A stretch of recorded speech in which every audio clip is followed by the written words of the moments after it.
Today we're going to talk about one of the most Grok's incredible recent update that allows you to animate up to 7 images using a single prompt, and you can even edit multiple images at once. So without further ado, let's dive right into it, show you how you can do that.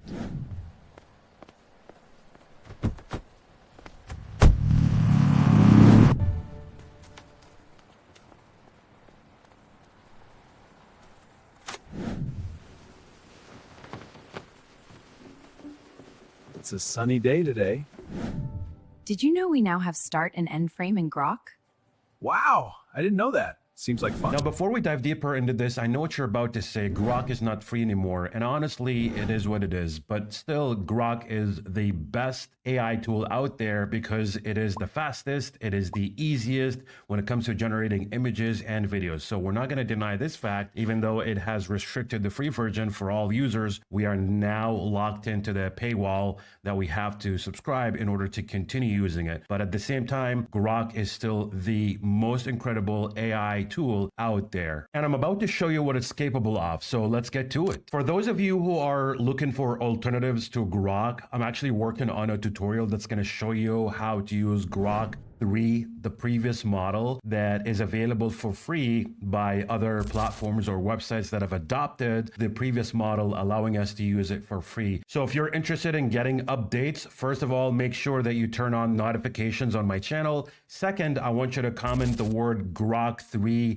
in the comments below, and I'll be sure to update you when the tutorial is released. In order to get started, what you want to do first is click on the Imagine tab, and then you're going to notice something different about the text box at the bottom of the page. When you click on the plus icon right here, you're going to find a couple of options. One that says edit images, and you can choose up to 5 images that you can edit using a single prompt. Below that is another option that says animate images, and you can turn up to 7 images in a video, so you can bring them all to life using a single prompt. So let me show you how you can do that with ease. Now, I'm going to start with this image where I have a background with a Lamborghini sitting there. And so what I want to do with this scene is I'd like to have a male character that's going to walk up to the car, open the door, get in, and start driving. Previous to that update, we could not do this because we didn't have the option to animate multiple images. It means that if I wanted to add a certain character, keep that character consistent, I could not do it because the feature wasn't there. It means that AI is going to invent how the character is going to look like. So it would still do that. If I ask it to animate a character and walk up to the car and do all of that, it would still do it, but it would invent how the character looked like unless I describe the character in the text box. But what if I have an image of my character and I want to use that same exact character, make him walk up to the car, get in, start driving and all of that? Well, now we can because we have the feature that allows us to animate multiple images. So let's see how I did this. First of all, I've uploaded both images by clicking on the plus sign within the text box to upload the background and the character reference that I needed. And then in order to refer to certain images to work exactly how you wanted, this is how it works. So my prompt says start with image number 1, which is the background with the car already present, fully static and not moving at all. Then the man from image 2, which is the character, enters from the right side, walks to the driver's side, gets in and begin writing and all of that. So in order to direct the AI to use the specific images, in my case, it would be the character, you have to refer to the character with the sign at. So let's say, for example, I have my prompt right here and I wanted to add this image. Let me just remove it and show you how I did it. So I'm going to remove this, and now in order to add that image and specify it exactly, I'm going to use the add sign on my keyboard. And then what's going to happen is that it's going to show me the uploaded images. So now I have image 1 and image 2. Image 1 is the background, image 2 is the character. So I'm going to select the first image, which is image number 1, and that refers to the background. Then we continue with the prompt, and when it comes to the time where I want the character to enter the scene, then we refer to it the same exact way. So I'm going to remove this from the prompt right here, like so. And again, same thing. I'm just going to use the add sign, like so, and then it would pop up with both options, image 1 and image 2. Now I'm going to choose image 2 for the character. Once I have this set, it means that the AI is going to follow my directions exactly how I wanted it, just because I've specified the exact images. So this means if you have more than 2 images, like I said, the option allows you to upload up to 7 images, you will always have to refer to the specific image that you wanted to show up in your scene, even if you want to have that show up at a certain time, or even if you want to have them all at the same time. It doesn't matter the timing, but what matters is that you have to refer to the images just by adding the @ sign, and then you will see the pop-up with the number of images that you already have. You just have to select them one by one to make sure that they're all fit into the prompt however you like. And then when you're done, you simply just go into click on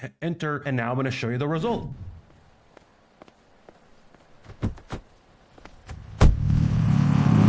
Now here comes the next example where I have 3 images this time, not 2. And so the first one is going to be the beach hut. The second and the third images are the 2 characters, the male and female, that I wanted to come out of the beach hut and then go down the stairs. And while they're going down, they're gonna say a couple of lines. And so in order to do that, I simply just uploaded all 3 images, and this is what my prompt looks like, right? We're starting with image number 1. Again, we refer to it by the @ sign, choose from the pop-up options. So it's gonna be option 1 for image number 1. We go on with the prompt until where I want to start with both characters show up. Then I refer to them by the @ sign again, and let me show you what the result look like.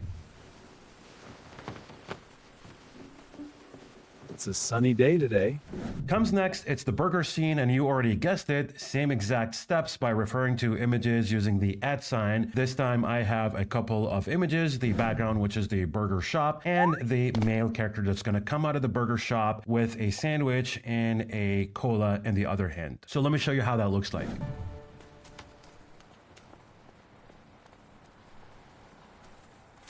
You can see how incredible this is because now you can keep consistency of all your characters. Even if you have assets or objects that you would like to use in your scenes, know that they're always going to be consistent just because we have this feature that enables us to use reference images. And it doesn't even have to stop at this 6-second clip. You can actually extend it. So if you didn't know, now you know there's an option that enables you to extend your video clips even up to 30 seconds. And the way to do that is simply by clicking on the 3 dots at the bottom right here. And then what you want to do is simply click on extend video, and then you just choose the frame that you would like to extend the video from. So let's say if you're happy with the current frame, like it looks fine to you and you want to continue extending it to 12 seconds, all you have to do is simply write your prompt in the text box, click on the animate button, and then you're going to end up with a 12-second video. Same thing, if you want to extend it up to 18 seconds, so it's going to add another 6 seconds, then that means you just have to do the same thing. Click on the 3 dots, click on extend, and then extend it, and you have 4 options that allows you to extend your video up to 30 seconds, which you can use, and that means you have longer videos using Grok, which is so amazing. And so this means you can consider this feature as a start and end frame workflow, just like Grok AI or other AI models that allows you to use the start and end frame, which is really incredible that you have all this stuff, and Grok keeps getting better and better, like I said. Now here comes my final example, but this one is a little different because I did not use character images. I simply used 2 scenes. So this means I have 2 images, a medium shot of this woman sitting in a restaurant, and the other person is me on the other side. Now, because AI does not have a reference of how my face and body looks like, if I try and animate this without this feature, again, AI is going to invent how I look like. But if I have a reference of my image and how I look like, obviously character is going to be consistent within the scene. And so what I did was simply just adding the 2 scenes, this one where we have a medium shot of the lady sitting, and then I have another shot of me, as you can see on the other side. So what I did basically with the prompt is that I wanted to combine both scenes using the start and end frame workflow and use the camera animation within Grok to animate this so that it transitions from scene 1, which is the medium shot of the lady with the frontal view, and then transition to my view, as you can see. So let me show you how that works, and then we come back to the prompt and how I did it.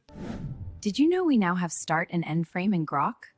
Wow, I didn't know that. Seems like fun. So you can see how seamless the transition happened by starting with a zoom in, and then we did the transition by turning from her frontal view to my view at the end, plus the couple of lines that they were saying in the script. So the way how it works in the prompt was simply just describing how the scene looks like. And then when it came to the point where I wanted to do the transition, I simply used the same method. So it was basically using the @ sign, but basically just doing it at the right time where I wanted to transition from scene 1 to scene number 2. So what I did in the prompt was simply saying, as she finishes speaking, initiate a smooth cinematic camera arc move to the right, circling around the table, and then maintain motion blur and depth continuity while transitioning from image number 1 to image number 2, which is my view at the end. Camera completes the arc and lands on a medium shot of the man now facing the camera. Same environment, continuity, and all of that at the end of the prompt. So this is how you can use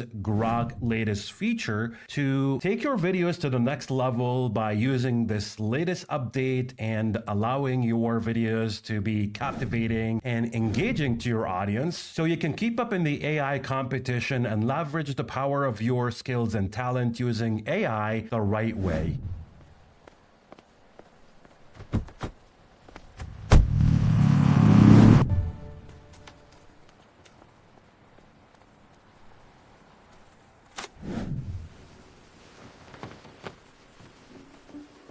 It's a sunny day today. Did you know we now have start and end frame in Grok? Wow, I didn't know that. Seems like fun.